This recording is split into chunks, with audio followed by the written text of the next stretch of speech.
एक बड़ी खबर इस वक्त कोरोना के हवाले से सामने आ रही है। मुल्क भर में कोरोना मरीजों की तादाद में मुस्तकिल इजाफा दर्ज किया जा रहा है।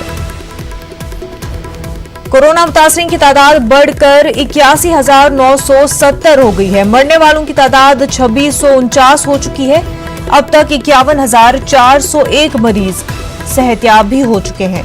27,919 एक्टिव केसेस है पूरे मुल्क में।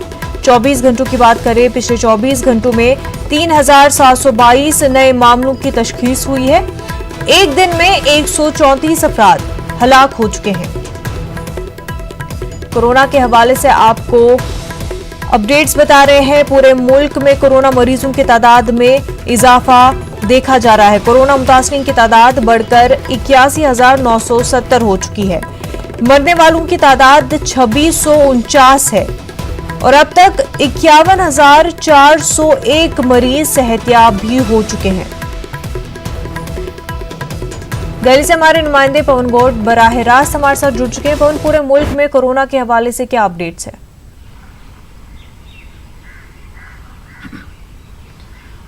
देखिए मुरज्जा, आज जो बहुत ज्यादा बड़ा एक डेवलपमेंट हुआ है इस मामले में, तकरीबन 4,000 नए मामले सामने आए हैं एक ही दिन 24 घंटे के अंदर।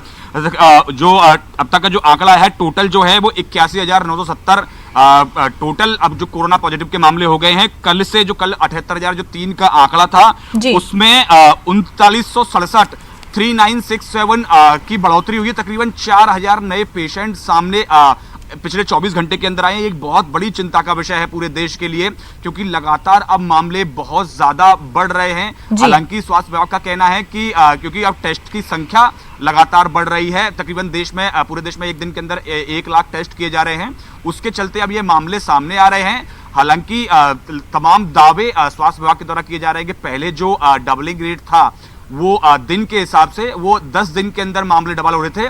अब तकरीबन 13.5 दिन में कोरोना के जो पूरे मामले हैं पूरे देश भर में वो डबल हो रहे हैं। अगर एक्टिव केसेस की बात करें तो 51,000 एक्टिव केसेस अब तक देश में हैं और 27,919 लोग अब तक ठीक हो चुके हैं। तो जो ठीक होने का जो रेशियो भी जो है पेशेंट का वो तकरीबन 33% है, वो और देशों की तुलना में काफी बेहतर है। तो ये एक राहत की बात है। लेकिन जिस तरह से लगातार अब पेशेंट की संख्या बढ़ रही है तो ये वाकई चिंता बढ़ाने वाली है, क्योंकि अब जो मजदूर भी अपने घरों की तरफ पलायन कर रहे हैं, यात्री भी स्पेशल ट्रेन के द्वारा अपने घरों की तरफ पलायन कर रहे हैं। अगर ऐसे में संक्रमण और बढ़ता है तो ये सरकारों की चिंताएं बढ़ा देगा।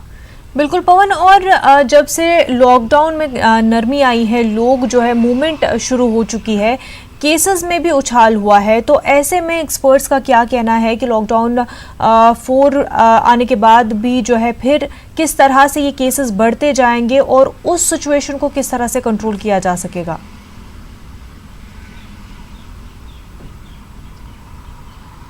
देखिए, तमाम एक्सपर्ट्स की यही राय थी कि लॉकडाउन को अभी कुछ दिन और लागू करके रखना चाहिए। उसी के चलते प्रधानमंत्री ने लॉकडाउन 4 की घोषणा की थी, लेकिन उन्होंने कहा था कि ये नए रंग रूप में होगा, क्योंकि देश को बहुत ज्यादा दिन तक बंद करके नहीं रखा जा सकता है। पहले से ही तकरीबन 50 दिन से ज्यादा का वक्त हो चुका है। देश की सारी आर्थिक गतिविधियां बंद थी। 3 मई के बाद में थोड़ी छूट दी गई, जिसके चलते अब थोड़े थोड़े काम होना और थोड़ी थोड़ी जो इंडस्ट्री है, जो उद्योग धंधे हैं, उन्होंने अपना थोड़ा काम करना शुरू किया है। तो उसके चलते देश को बहुत लंबे समय तक बंद नहीं किया जा सकता। लेकिन जो सोशल डिस्टेंसिंग है या जो जितने भी और सारी गाइडलाइंस हैं उनको फॉलो करना और उसके साथ काम जारी रखना बहुत जरूरी है देश की अर्थव्यवस्था के लिए। इसी के चलते जो लॉकडाउन 4 है उसके चलते प्रधानमंत्री ने सभी राज्यों के मुख्यमंत्रियों से जो सुझाव मांगे थे उसकी लास्ट डेट आज है। सभी राज्यों के मुख्यमंत्री आज अपने अपने सुझाव जमा कराएंगे।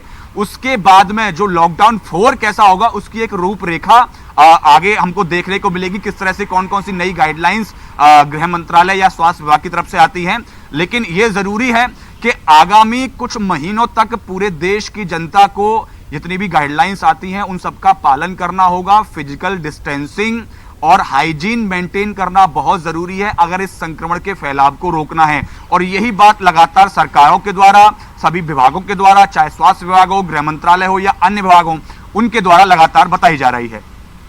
पवन, जिस तरह से WHO का भी कहना है कि ये वायरस शायद ख़त्म ना हो और क्योंकि इफ़ेक्टिव जो है वैक्सीन नहीं मिल पा रहा है तो ये कंटिन्यू रहेगा, तो ऐसे में किस तरह से जो है वायरस के चलते हुए भी दीगर तमाम सरगर्मियां वापस जो है वो शुरू की जा सकती है, बिजनेस शुरू किए जा सकते हैं, किस तरह से उसके हवाले से तैयारियां की जा रही है?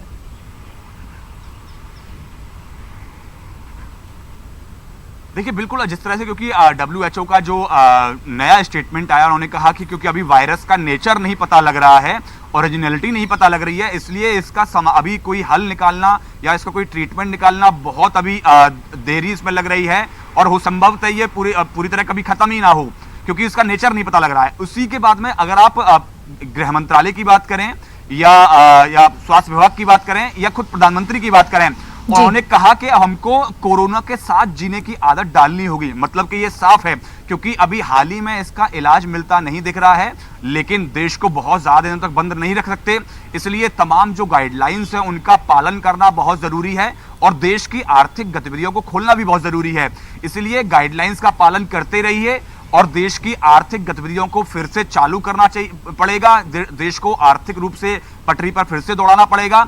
इसी के लिए सरकारों की तरफ से तमाम नए रूल्स और रेगुलेशंस लाए जा रहे हैं, तमाम प्रक्रियाएं अपनाई जा रही हैं, चाहे सरकारी ऑफिस की बात हो, जो केंद्र सरकार है विचार कर रही है उस पर कि जो ज्यादातर जो काम है वर्क फ्रॉम होम के रवैये पे अपनाया जाए। ज्यादातर जो अधिकारी हैं वो वर्क फ्रॉम होम करें, लेकिन काम करते रहना बहुत जरूरी है। इसी तरह 3 मई के बाद से बहुत सारी कंपनियों, जो उद्योग धंधे हैं, उनको आधी जो उनकी वर्किंग पावर है उस पर काम करने की अनुमति दी थी।